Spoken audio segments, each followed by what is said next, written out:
Let's get right to our panel now. Ari Melber is a correspondent for The Nation and an MSNBC contributor. Joy Reid is managing editor of thegrio.com and an MSNBC contributor. And Michelle Cottle is Washington correspondent for Newsweek and The Daily Beast. Good afternoon to all of you. Michelle, the president is headed to Ohio and Pennsylvania on his first bus tour of 2012 Thursday. He's ahead of Romney in both states. It seems as if Romney's window of opportunity is getting smaller, even as the public's understanding of Bain Capital gets larger. There have been some signs that the Bain Capital attacks are working, and the president's had a pretty good run, you know, with the health care ruling this week. And immigration. But we're still a long way out, so he's got to hit the road, and he's got to get out there and make his argument in these swing states, and he's very smart. You know, you got emails from the campaign saying that basically the fundraising dinners were petering out, and now it was bus tour time. So that's what he's got to do. Joy, do you notice a difference behaviourally in these two men? The president is going to be on the road when the jobs numbers come out. We don't know whether they're going to be good or bad, but he confronts the public. Mitt Romney, on the issue of healthcare reform, makes a short statement and disappears. Yeah, you know, and it's a strange strategy for the candidate that has to define himself, right? The president is already pretty much defined in the public mind. So I think they feel like his brand is strong enough that even if, let's say, it were a weak jobs number, he can stand out in front of a crowd, right, people knowing him and sort of knowing who he is. Mitt Romney is supposed to be trying to fill in the blanks of who he is before the Obama campaign does it for him. But for whatever reason, he seems to be just letting the Obama campaign do it for him. Ari, to that point, the president will be touring the Midwest, the same time as a new ad that hits Romney on his Bain Pass. Now, at one point during the ad, the announcer says, outsourcing versus insourcing, it matters. But I put it to you, it does matter, and it matters more than a ridiculous vote about the Attorney General, doesn't it? I think it does, and I think to go to Joy's point here, Mitt Romney is courting the electorate. The electorate is currently in a relationship with President Obama.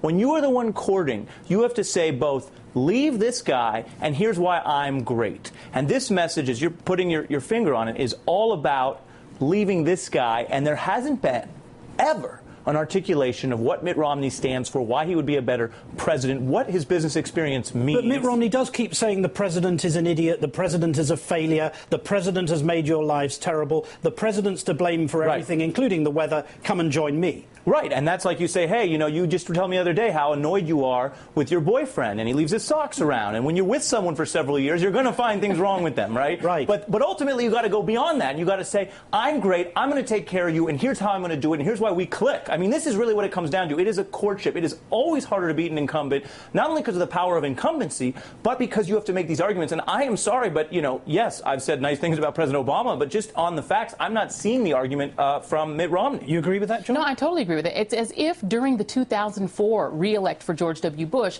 the entire Romney team was in France watching dressage. They didn't pay attention to the way that campaign went, because this one's going exactly the same way. You had President Bush, who had weak approval numbers. You had a country that seemed to be growing tired of the incumbent president in a way. But when they looked at the alternative, President Bush did such a great job defining John Kerry as an out-of-touch, flip-flopping rich guy, which, does that sound familiar? They were able to say, you know what, I may not be exactly thrilled with what's going on now, but I don't want to replace him with this guy. And that seems to be the problem that the Romney can. Michelle, it's not just Bain Capital, is it? It's the line about never having had a president with a Swiss bank account. Newt Gingrich used it. Joe Biden uses it.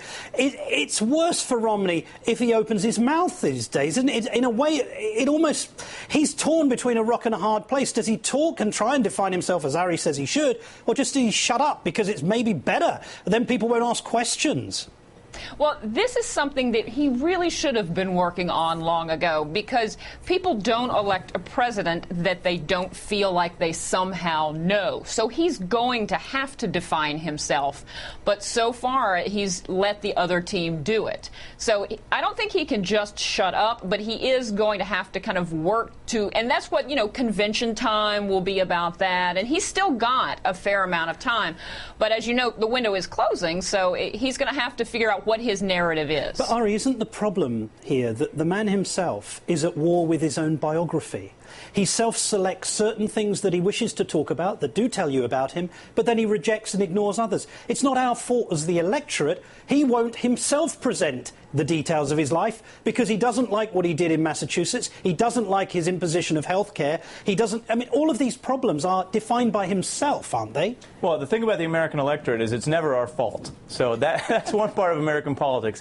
To your question, yes, there is a serial vagueness. And the objective press that always likes to start from the premise that both sides are dealing with everything equally because that's more comfortable has had that program scrambled a little bit. Because you cannot cover, say, immigration, where the president has taken a stand, taken it in court, taken it in his administrative actions, and compare that to someone who says, I refuse to answer, and that's my answer, and I'm giving you my answer. We know the word game, and that is true on so many issues. Look at health care. I want to say this because it's been such a big week, and we forget sometimes.